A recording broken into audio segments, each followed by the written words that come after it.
And it may be, you don't specify whether it's a male or female sport. You just take measurements of what your hormonal balances are. And so you compete based on your hormones. I mean, this is thought I had. I mean, I don't know. I don't know where it's going to land. The WNBA won't be in business for very long if that's the case. It would just be, you'd have to find some way to compete people against each other if you still care that sports is an interesting activity. I guess the area where it does come up in a non-sports area. Yeah, tell me, I don't know. So it would be, you talk in your book about the education of children and teaching children about science. And right now, children are being taught about the quote-unquote gender spectrum, which is not scientifically based. That is a theory-based idea. No, wait, hold on. Neil DeGrasse Tyson steps into a high-stakes clash with Ben Shapiro.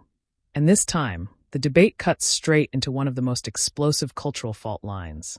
As Shapiro presses hard on transgender issues, Tyson doesn't just respond. He reframes the entire conversation. Watch closely, because this is where the narrative shifts. Curiously, there's I have no transgender letters. It's true. It was just nothing in the book. I know. We've strayed now far from the topic of your book, but since I have you here and you're a science person who knows science, I'm going to ask you to science for me a little bit. Sure. But when it comes to transgenderism, the argument that is typically made by gender theorists is that gender is entirely separate from sex.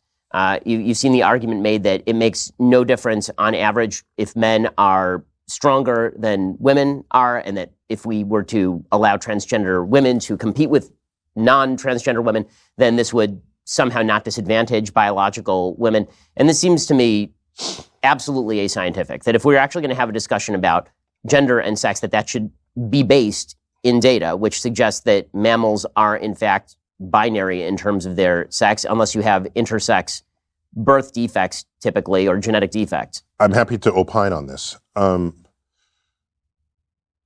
This only matters because today we segregate nearly all sports by gender. Otherwise, why do you even give a shit what someone identifies with? We live in a free country, and with consenting adults and people free expression of who and what they are. On adult level, I agree with you. I think it does matter what you teach your children. That's what I'm saying. And so there's the matrix of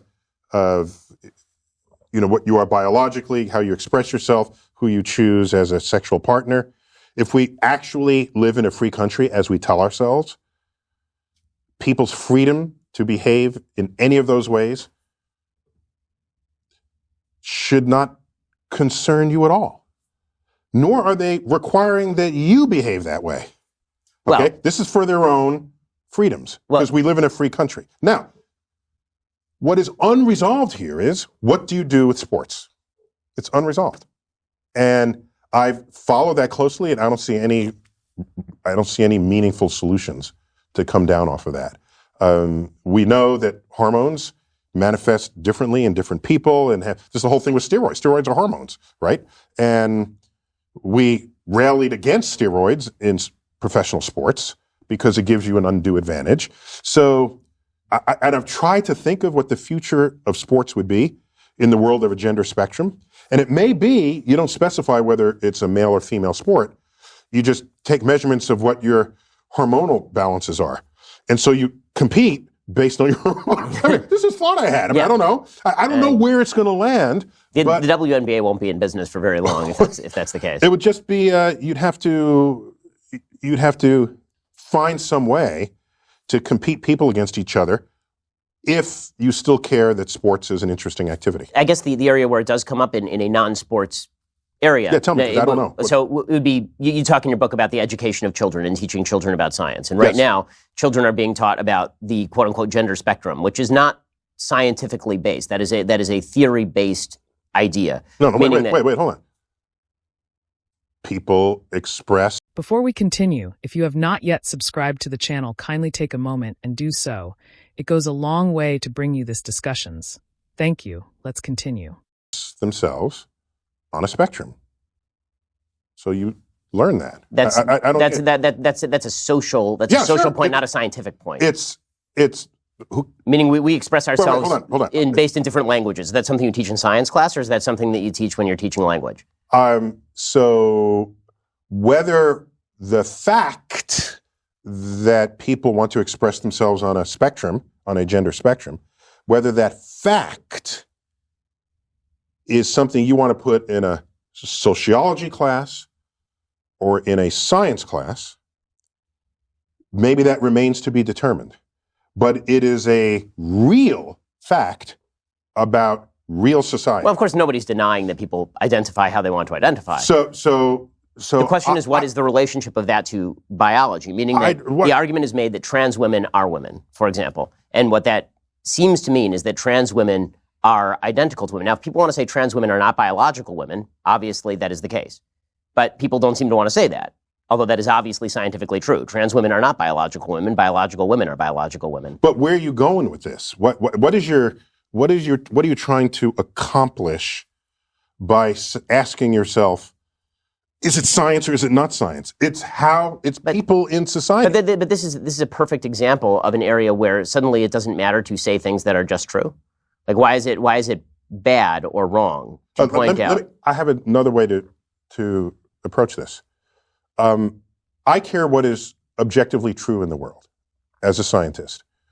But let me not say even as a scientist. I just simply care what is objectively true. And science happens to be a pretty potent path to invoke, to find out what is true. And so if people express themselves on a gender spectrum, and that is an actual thing in an actual society, if we have not fully explained that scientifically, that's an interesting frontier to study. If you want to say it's only sociological, then it's the purview of the social sciences. I don't care who studies it. It's an interesting fact about society that's worth learning about. To fight someone and say, it's not biological, it's just it's real and it's there. Well, because it's real because it manifests. But You can hear Neil deGrasse Tyson driving at a deeper point here. Why should this even be a battleground? His message is clear. Let people define themselves on their own terms, without pressure, without control, and without someone else deciding who they're allowed to be. It is real because it manifests, but the question of how to classify manifestation is a scientific question, meaning that, for example, there was a woman over at Brown University. Mm-hmm. She came out with a study that suggested that there was a phenomenon called rapid onset gender dysphoria, in which a member of a particular group would suffer from gender dysphoria, and this person's immediate peer group would suddenly have an onset of gender dysphoria. This paper was so controversial that Brown tried to pull it, and then was forced to reassign it later. You see this sort of treatment. That's a different question. What you're asking now is, are there some topics that should not be studied scientifically? Right. And is there some taboo? And Sam Harris speaks a lot about this. Yes. And I think the concern is, if you study some topic that's a hot button topic and you bring scientific methods and tools to it, we don't trust. I'm interpreting here. I think we as a society don't trust that people in charge in a free country won't try to legislate something that will constrict people's freedoms in the face of that information. I think that's the fear.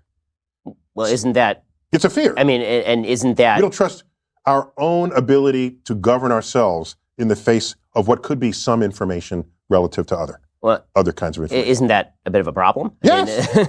Yeah. It's not. It means it's not a free society. It's not a society of free inquiry. It completely misses Ben Shapiro that Neil deGrasse Tyson is subtly pushing back, raising the concern that science can be used not just to understand reality, but to justify telling people how they should live. And that tension, that's where this whole debate really starts to heat up. Which I think you need, ultimately. But, yeah. My general take on all of this stuff, from climate change to gender dysphoria to all of these issues, is bring out the science and then let's hash it out. I think that the problem I'm seeing on a lot of sides is, what is your motivation? Why? Right? Why does that matter? It matters because if you have political power, you could end up creating legislation that subtracts freedoms from people who previously we're enjoying the same freedoms as you.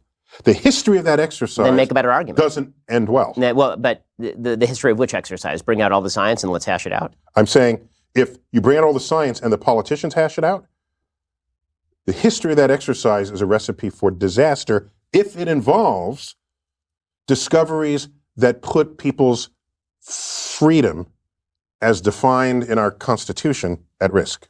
But now you're arguing for limitations on areas of particular study. No, I'm arguing on we need a way to shield, we need a way to protect people's freedoms in the face of whatever gets discovered scientifically.